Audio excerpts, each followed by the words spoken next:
berjalan dengan baik, maka salah satunya yang kita lakukan adalah dengan membangun atau menyiapkan pusat monitoring yang mana PMT, pusat monitoring komunikasi, atau kita singkat dengan PMT, yang terintegrasi dalam melakukan pengawasan terhadap layanan telekomunikasi, pos, dan penyiaran. Aplikasi Sigmon, Signal Monitoring, yang mana aplikasi Sigmon ini merupakan suatu perangkat ukur untuk mengumpulkan data experience dari pengguna jaringan telekomunikasi secara aktif maupun pasif. Kemudian fungsi berikutnya adalah aplikasi monitoring telekomunikasi, yang mana aplikasi ini didesain untuk mengumpulkan dan menganalisa filter data dari media sosial terkait layanan telekomunikasi. Jadi PMT ini berperan vital dalam integrasi pengawasan layanan telekomunikasi dan pos dan penyiaran. Dan ini kita mulai dari penyediaan layanan dan infrastruktur hingga mulai dari quality of service atau QoS dan quality of experience atau QoE.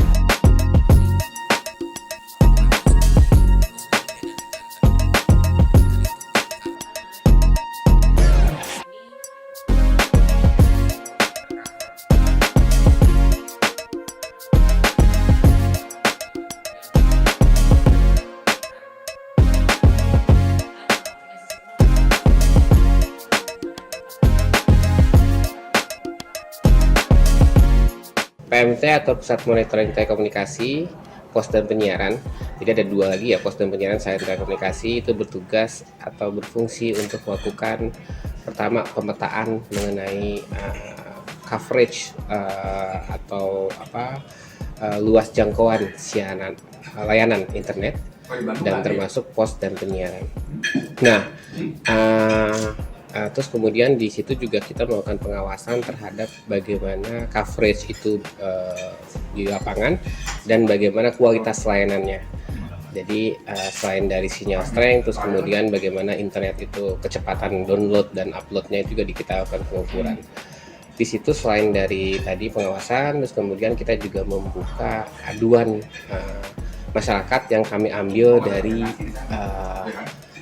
sosial media. Kita crawling, terus kemudian kita tindak lanjuti dengan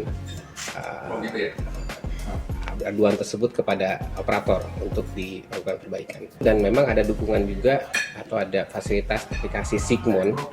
Aplikasi itu nanti akan bisa didownload oleh masyarakat luas untuk bisa membantu kita melakukan pengawasan terhadap internet di lapangan. Dan Sigmon itu tadi ada fitur tambahannya yang tadi disosialisasikan ini. Sigmon bisa melihat bagaimana layanan internet di satu daerah, baik itu seluler maupun fixed broadband di satu daerah, dan juga ada tambahan layanan pos. Jadi misalkan di satu titik mana sih layanan pos atau kurir terdekat, itu udah ada di fitur di Sigmon. Sebelumnya Sigmon hanya untuk melakukan pengetesan signal atau internet berapa cepat dan sebagainya, dan itu sudah ada yang sekarang di aplikasi yang memang lebih lama ya, sudah jalan udah lama ya di sini ya di Indonesia ya, yaitu Open Signal atau Ookla sudah punya duluan dan masyarakat lebih familiar dengan itu. Nah, Sigmon ini dengan tambahan fitur yang dia bisa tahu di titik rumah kita misalkan ya, ada operator siapa sih atau operator fixed broadband apa sih gitu, atau kalau kita mau ke wisata kemana atau mau jalan kemana atau mau pulang kampung, di sana ada operator apa sih gitu. Mungkin setidaknya atau di rumah kita ada pos apa sih gitu, atau kurir apa sih, itu mungkin setidaknya akan membuat atau memberikan jawaban terhadap kebutuhan masyarakat. Kadang-kadang sebagai kita ketahui, kalau misalkan kita di rumah kita aja, kita nggak akan tahu ada fixed broadband apa saja yang kita punya. Kita hanya tahu kalau dapat eksemplar saya market, oh ada si ini, tapi ternyata masih ada lagi yang bisa ada di situ. Itu kan sebenarnya semoga menjawab kebutuhan masyarakat dan kemudian menggunakan Sigmon untuk kebutuhan mereka sehari-hari dalam internet atau maupun pos dan penyiaran ya.